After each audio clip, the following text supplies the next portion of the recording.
You know what video games need more of these days? Violence. Yeah, think about it. Violence in video games has been the subject of controversy time and time again.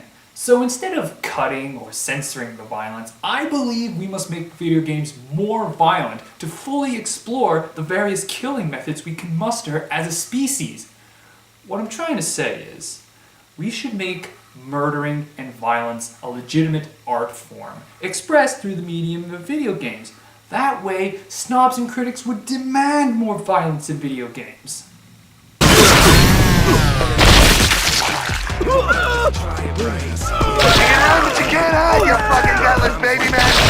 True artistic expression, my friends. MadWorld is a game released on the Wii in 2009 and is the first title developed by Platinum Games, the studio that would eventually go on to make Metal Gear Rising Revengeance, The Wonderful 101, and the Bayonetta games. Upon its release, MadWorld was largely met with positive reviews, but it was not without controversy. The UK and Germany sought to ban the game from being sold, and the National Institute on Media and the Family, or NIMF. Seriously? NIMF? You couldn't come up with an even worse acronym if you tried. Would issue a press release stating, "In the past, the Wii has successfully sold itself as being the gaming console for the entire family and a way to bring family game nights back into people's living rooms. Unfortunately, Nintendo opened its doors to the violent video game genre. The National Institute on Media and the Family hopes that Nintendo does not lose its sight of its initial audience and continues to offer quality, family-friendly games." How dare Nintendo allow MadWorld to be released on the Wii? Because historically, Nintendo has always been a family-friendly video game company and has never, I repeat, never allowed violent video games to be published on their systems. Controversies aside, how well does MadWorld hold up as a game? Well, let's start with the most obvious aspect, the graphics. Yes, as a film snob, this pleases me so, for it is an objective fact that black and white is superior to color. Throughout the whole game, there are only 3 colors, black, white, and red. Lots and lots of red. In short, this game looks like Frank Miller's Sin City on steroids. Now you may think it looks disorienting at first, but after a few minutes of play, you get used to it, and the graphics are mostly built around the contrast of black and white, allowing for objects and buildings to be distinguished and making where you can go and not go obvious.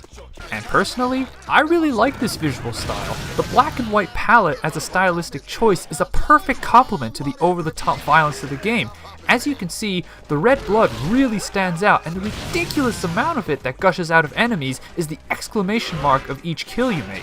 While it is interesting to imagine what the game would look like in color, if it was, I think it would lose its distinct stylistic identity and just be another generic beat-em-up game. And that's where the appeal of MadWorld ends. Aside from its unique visuals, that's all it is, a generic beat-em-up game, and not a very great one at that. It's enjoyable, yes, but what I'm trying to say is that this game lacks variety.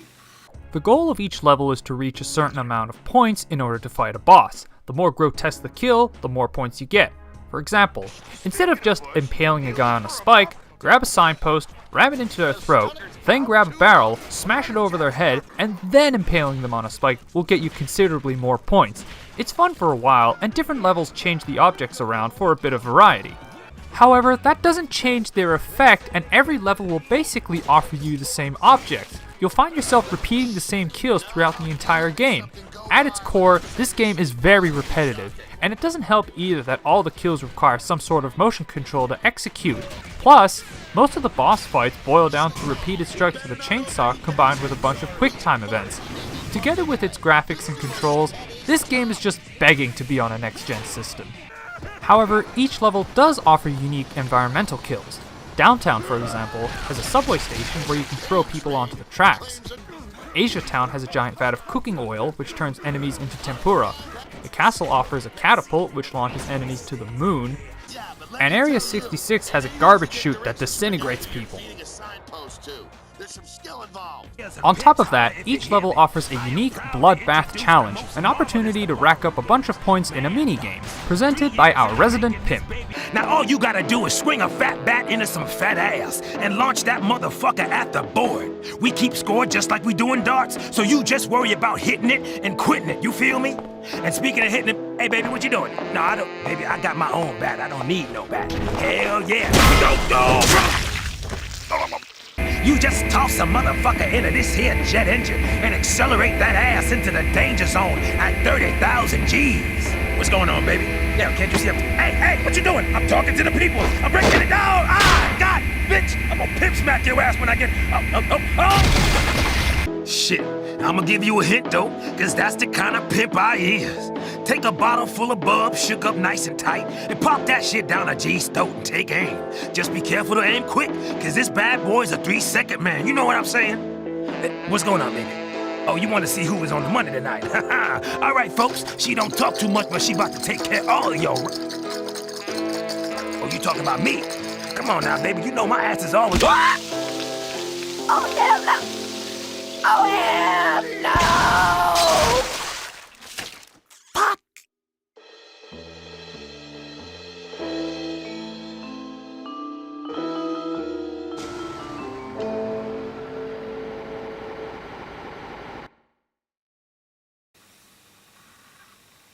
Do I even need to state the obvious here? He's such a painful stereotype, he puts Papa Shango and The Godfather to shame. And the music that plays whilst all this madness is going on?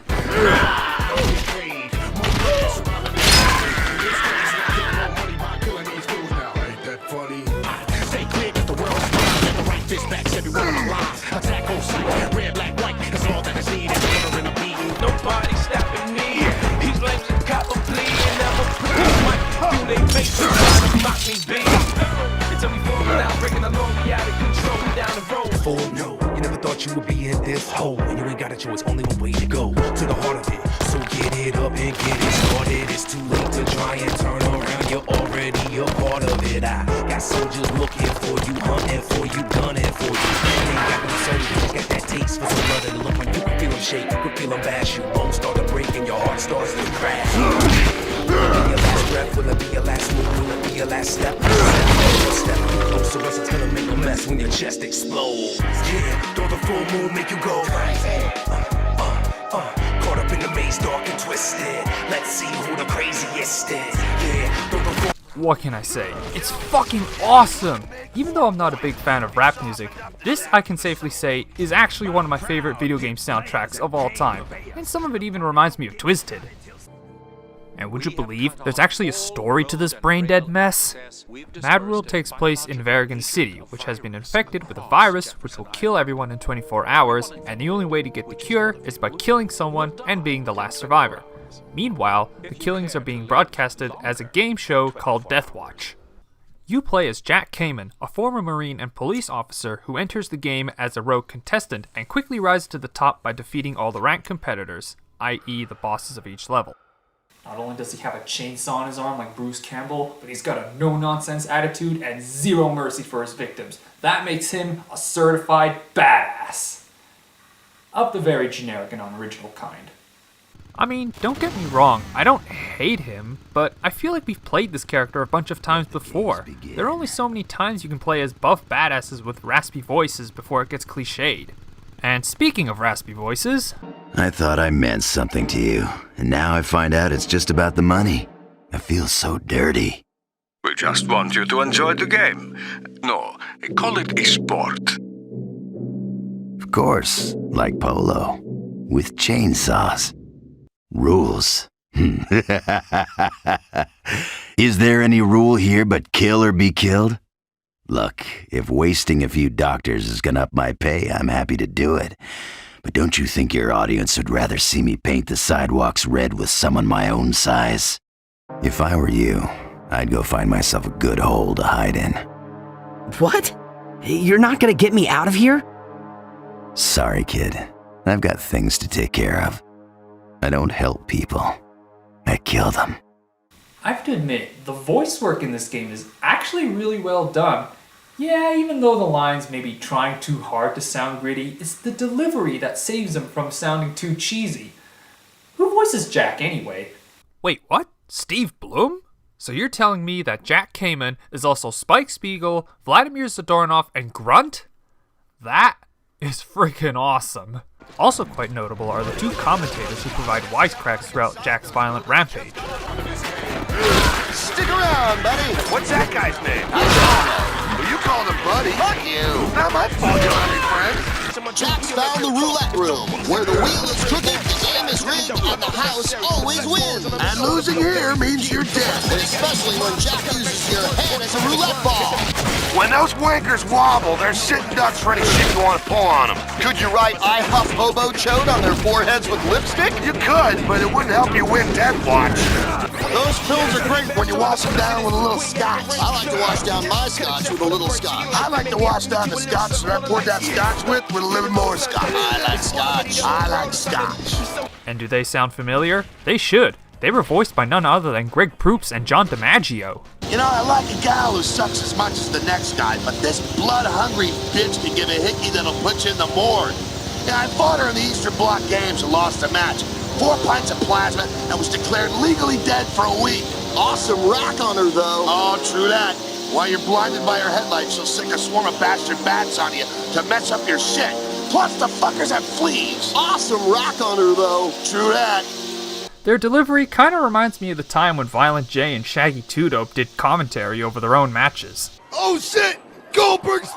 What the fuck was that? It was too ginger! Well, I'm gonna go ahead and say, now that he took the weight off, he lost all the power. He couldn't put that weekly... Oh, he's gonna go for it Hell again. no! Power ensued! It's still weak as fuck. Now this would be awesome if it weren't for the fact that the writers only wrote about 2 or 3 jokes for each of Jack's actions, and they constantly get repeated over and over again. Sadly, the commentary starts to wear thin after just 5 minutes. It's kind of poetic. Using a light post to turn off that guy's lights. Yeah, now Jack can fuck him up any way he wants to. It's kind of poetic. Using a light post to turn off that guy's lights. Yeah, now Jack can fuck him up any way he wants to. It's kind of poetic. Using a light post to turn off that guy's lights. Yep, now Jack can fuck him up any way he wants to. Out of the frying pan and into the frying pan, I guess.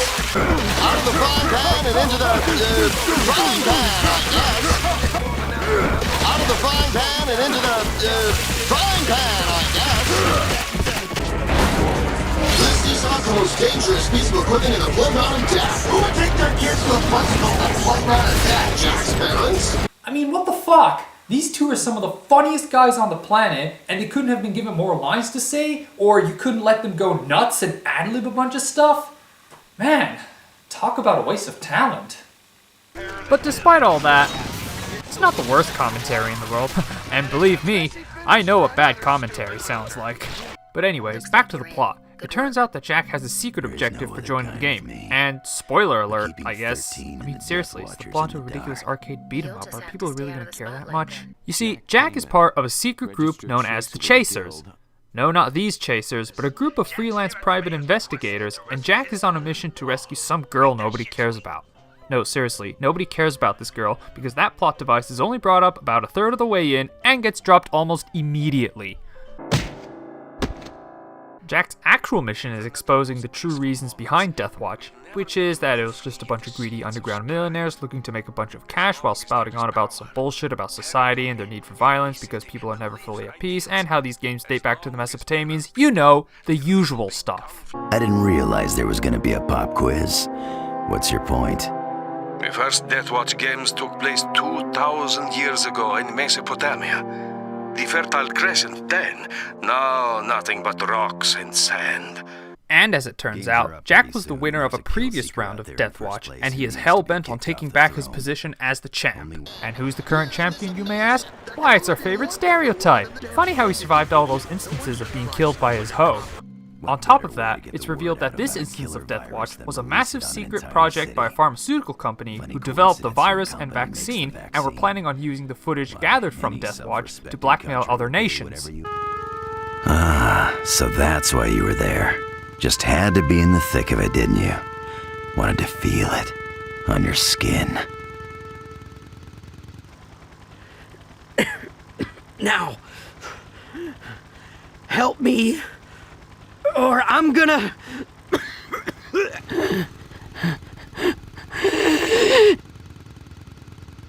I don't help people.